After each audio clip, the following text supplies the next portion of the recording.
Сәлем баршаңызға. Бүгін творожный зебра пирогын пісіреміз. Өте дәмді, жұмсақ болып шығады. Менімен бірге видеоның соңына дейін қарап, менің каналыма тіркеліп, лайк басып, пікірлеріңіз қалдырып кетуді ұмытпаңыздар. Ең алдымен қамырын дайындаймыз. Қамырына сары майға қант салып, кішкене араластырып аламыз. Сары май бөлме температурасында жұмсақ болып тұрған болу керек. Оның үстіне бір жұмыртқаны саламыз. Тағы да венчикпен араластырамыз. Сосын електен өткізілген ұнды, қопсытқышты салып араластырамыз. Оның жартысын салып аламыз. Кішкене араластырып алып, сосын қалған бөлігін салып, қолымызбен жұмсақ қамыр илеп аламыз.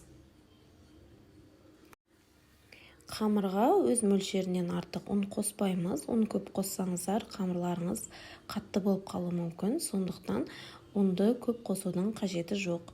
Өте жұмсақ қамыр дайын болады. Оны пакетке орап, жарты сағатқа тоңазытқышқа салып қоямыз.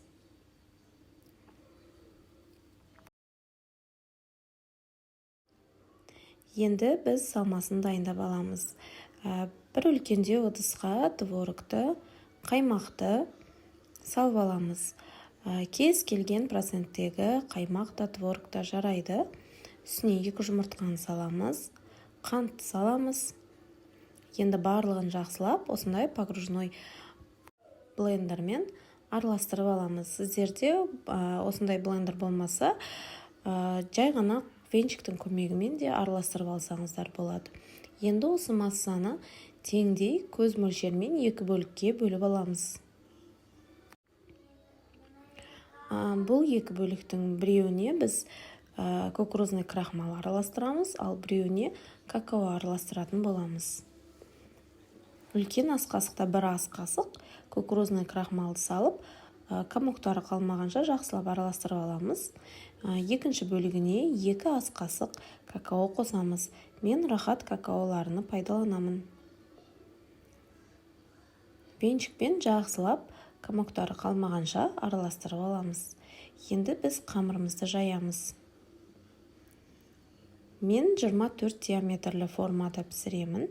Соған дұрыстап жайып аламын осы қамырды. 22, не болмаса 26 формада пісірсеңіздер болады.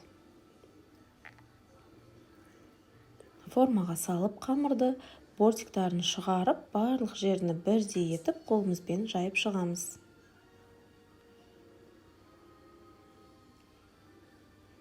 Сосын қамырды шаншқымен ортасын осылай тесіп аламыз, ісіп көтеріліп кетпеу үшін.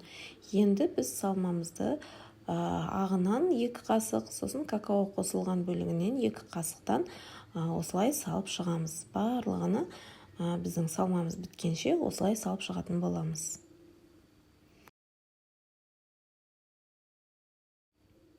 Міне барлығын салып болдық. Енді шпажканың көмегімен осылай әдемілеп гүл сызып қоямыз. Шеттері егер бортиктар көтеріліп тұрған болса, оны түсіріп қоямыз. 180 градуста қызып тұрған пеште 25-30 минут пісіріп аламыз.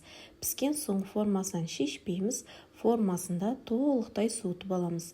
Толықтай суығаннан кейін барып, формасынан шешіп, үстіні орап, не болмаса арнайы ыдысқа салып, тоңазытқышқа аз дегенде 2 сағатқа, не болмаса 1 түнге қалдырамыз.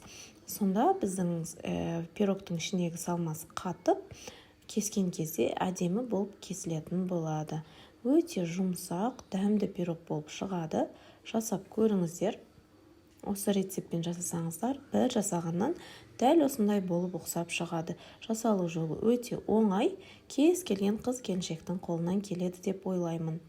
Сіздерге видео ұнаған болса, лайк басып менің каналыма тіркеліп кетуді ұмытпаңыздар. Сіздермен алда қызықты рецептермен бөлісетін боламын.